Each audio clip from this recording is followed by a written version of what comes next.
Bismillahirrahmanirrahim. Assalamualaikum warahmatullahi wabarakatuh. Alhamdulillahirabbil alamin. Allahumma shalli wa sallim wa barik ala sayyidina Muhammadin wa ala alihi wa sahbihi ajmain, amma ba'd. Ikhwafillah yang dimuliakan oleh Allah Subhanahu wa taala, kita ingat kisah Yesus ketika akan disalibkan. Dia bersama para murid-muridnya lari bersembunyi di Taman Getsemane. Kemudian di sana dia mengumpulkan para murid-muridnya sambil berkeluh kesah bahwa dia dalam posisi sangat sedih, seperti mau mati rasanya. Bahkan Yesus berdoa kepada Tuhannya dengan tetes keringat yang seperti peluh darah ini ya. Menandakan dia dalam posisi yang sangat ketakutan karena dikejar oleh tentara Romawi yang akan membunuhnya dan menyalibkannya. Nah, kemudian ini ada di Kitab Matius pasal 26 ayat 36 sampai selesai, nanti dibaca sendiri ceknya. Kemudian Yesus berdoa, ya. Dia berdoa kurang lebih begini bunyinya. Ya Tuhanku, ya. Sekiranya mungkin biarlah cawan ini berlalu daripadaku. Tetapi bukan atas kehendakku, melainkan atas kehendak. Jadi dia mohon pada Tuhannya, intinya apa? Untuk diselamatkan. Mohon supaya bagaimana caranya ya, dia dalam keadaan takut, kemudian dia Yesus ini bisa terhindar dari ketakutan itu. Tapi yang terjadi apa kemudian? Yang terjadi dia tetap ditangkap, dia tetap diadili, dia tetap disiksa dan mati di atas salib. Nah, kalau kita coba bandingkan cerita Yesus ini versi yang Kristen tadi ya, dengan versi yang Islam. Di Al-Quran Allah berfirman, Bismillahirrahmanirrahim, wa ma qataluhu wa ma shalabuhu walakin subbihalahum.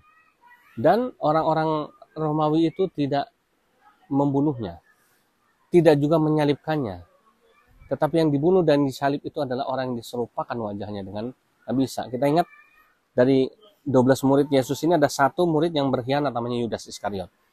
Dialah yang memberitahu kepada tentara Romawi tentang posisi atau keberadaan Yesus yang bersembunyi di Taman Getsemane itu, ya.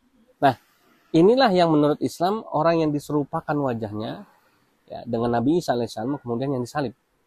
Tetapi orang Kristen versinya yang mengatakan bahwa Yesus yang disalib. Nah, yang mau kami sampaikan yang berbeda dari yang lain adalah ketika Yesus itu berdoa memohon keselamatan pada Tuhan.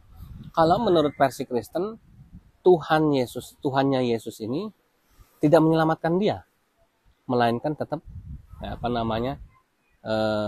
membunuhnya dan menyalibnya, membiarkan tentara Romawi membunuh dan menyalibkan Yesus.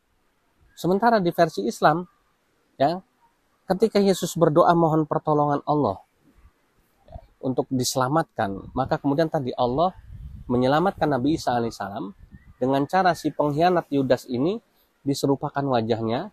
Ya, yang tadinya dia mau berkhianat kepada tentara Romawi, kepada Yesus, ya, bilang kepada tentara Romawi bahwa keberadaan Yesus itu di mana, malah si Yudas Iskariot inilah yang diserupakan wajahnya dengan Yesus. Sehingga kemudian yang disalib, yang dibunuh itu adalah Yudas Iskariot, itu menurut versi Islam. Nah, sementara Nabi Isa alaihissalam kemana? Dia diselamatkan oleh Allah dengan cara apa? Dimi'rajkan, diangkat, ya, di langit kedua posisinya. Maka ketika Rasulullah SAW Isra dan Mi'raj bertemu dengan Nabi Isa alaihissalam di langit kedua tadi. Ya, jadi keberadaan Nabi Isa dikonfirmasi kebenarannya oleh Nabi Muhammad. Karena ketika peristiwa Isra Mi'raj Rasulullah SAW, Rasulullah Muhammad SAW bertemu langsung, bertatap wajah langsung dengan Nabi Isa alaihissalam. Berarti benar ya. Tidak salah tuh kalau Allah menyelamatkan Nabi Isa. Yang dibunuh, yang disalib adalah bukan Nabi Isa atau Yesus, tetapi orang yang diserupakan wajahnya. Ikhwafillah yang dimuliakan oleh Allah Subhanahu wa taala, pelajaran apa sih yang mau kami sampaikan? Yang mau kami sampaikan di sini adalah kebenaran Al-Qur'an ya, lebih masuk di akal. Bayangkan kalau kita umat biasa saja dalam keadaan bahaya berdoa mohon keselamatan sama Tuhan, kan tentu kalau kita diselamatkan berarti kita tambah yakin kalau Tuhan yang kita sembah ini Tuhan yang benar. Sementara bayangkan kalau kita berdoa mohon keselamatan atas satu musibah atau atas satu ujian tertentu, Kemudian Tuhan tidak menyelamatkan kita. Kita udah berdoa mati-matian, kita udah ngemis-ngemis minta tolong sama Allah, ya Allah udah bla bla bla bla bla. Tapi kemudian Allah diam saja. Allah tidak menolong. Pasti keyakinan kita akan kebenaran dari Tuhan yang kita sembah ini semakin berkurang kan. Nah, sekarang coba sekelas Yesus Kristus berdoa menurut versi Kristen, dia tidak dikabulkan doanya kan begitu. Tetap dibunuh, tetap disalib. Sementara versi Islam, Nabi Isa alaihissalam berdoa minta diselamatkan, Allah selamatin. Coba dirasionalkan ya. Lebih masuk akal dan lebih beralasan ya kan, Islam, versi Islam atau versi Kristen kan gitu. Tentu kalau kita mau pakai akal sehat ya versi Islam yang lebih baik. Kenapa? Karena ketika Yesus berdoa, Nabi Isa berdoa minta diselamatin, Allah kasih jawaban. Karena kelasnya Nabi bro, berdoa nggak mungkin Allah nggak kabulin, kan begitu. Kalau kelasnya Nabi berdoa nggak dikabulin, gimana nasib kita yang biasa-biasa begini, kan begitu loh.